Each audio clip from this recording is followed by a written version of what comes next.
રેખાઓ √3x + y = 1 અને x + √3y = 1 વચ્ચેના ખૂણાનું માપ શોધો.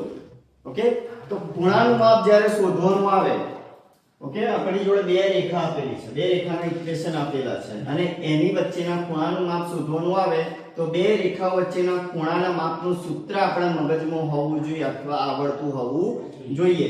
તો બે રેખાઓ વચ્ચેનો ખૂણાનું સૂત્ર બધાને ખબર હોવી જોઈએ. શું છે? સાઈડ પર આપણે લખીએ કે ભાઈ tan આલ્ફા બરાબર, આપણે આલ્ફા યાદ રખાવ્યું, બરાબર છે? tan આલ્ફા બરાબર m2 - m1 upon 1 plus m1 into m2. આ બે રેખા આપણને આપી હોય એની વચ્ચેનો ખૂણો કયો હોય તો આપણે આ સૂત્ર એપ્લાય કરવાનું, બરાબર છે? હવે આ m1 અને m2 શું કહેવાય? એ ઢાળ કહેવાય રેખાઓનો. તો એનો મતલબ એ થયો કે આ રેખાનો ઢાળ અને આ રેખાનો ઢાળ શોધી નાખીએ અને આની અંદર પુટ ઓન કરી દઈએ, બરાબર છે? ઓકે, તો આપણને શું મળી જાય? રેખા વચ્ચેનો ખૂણો મળી જાય, આલ્ફા મળી જાય, બરાબર છે? તો અહીં લખીએ કે ધારો કે બે રેખાઓ વચ્ચેનો ખૂણો આલ્ફા છે. ઓકે, √3x + y = 1 નો ઢાળ ને આપણે m1 કહીએ અને x + √3y = 1 નો ઢાળ ને m2 કહીએ, બરાબર છે?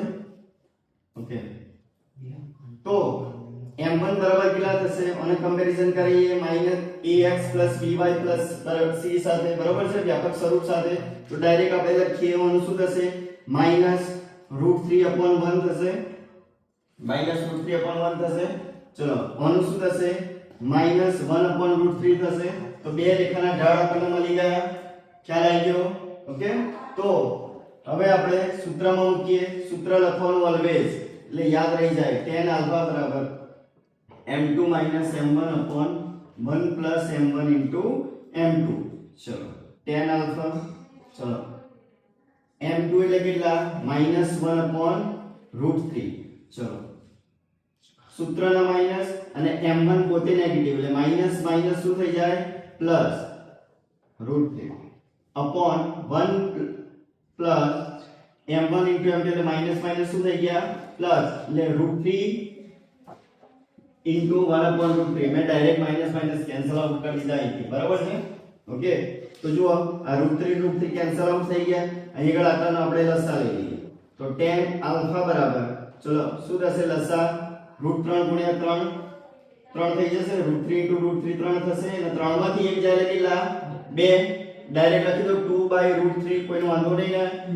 ઓકે, તો ચલો અહીં ઉડી ગયા તો 1 + 1 બચ્યા એટલે ડાયરેક્ટ શું બચ્યા? 2. હવે તમે જોશો આ 2 અને આ 2 કેન્સલ આઉટ થઈ ગયા, બરાબર છે? એટલે ઉપર એક બચ્યો કહેવાય.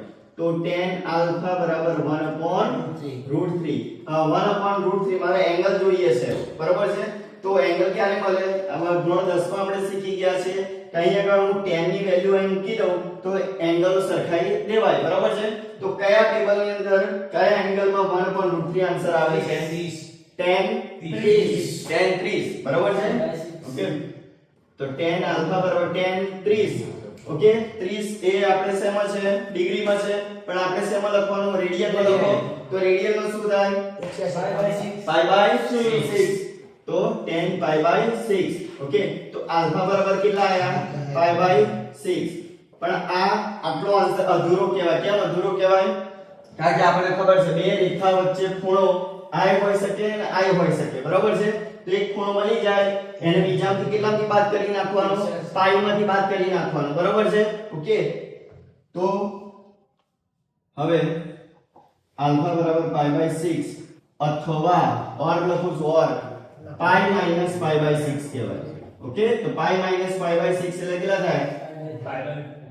6 * 6 માંથી 1 જાય એટલે 5 એટલે 5/6. તો બે રેખા વચ્ચેના ખૂણા કયા હોઈ શકે? π/6 હોઈ શકે અથવા 5π/6 હોઈ શકે. ખ્યાલ આવી ગયો? હવે શું યાદ રાખજો? ખબર પડી કે બધાને?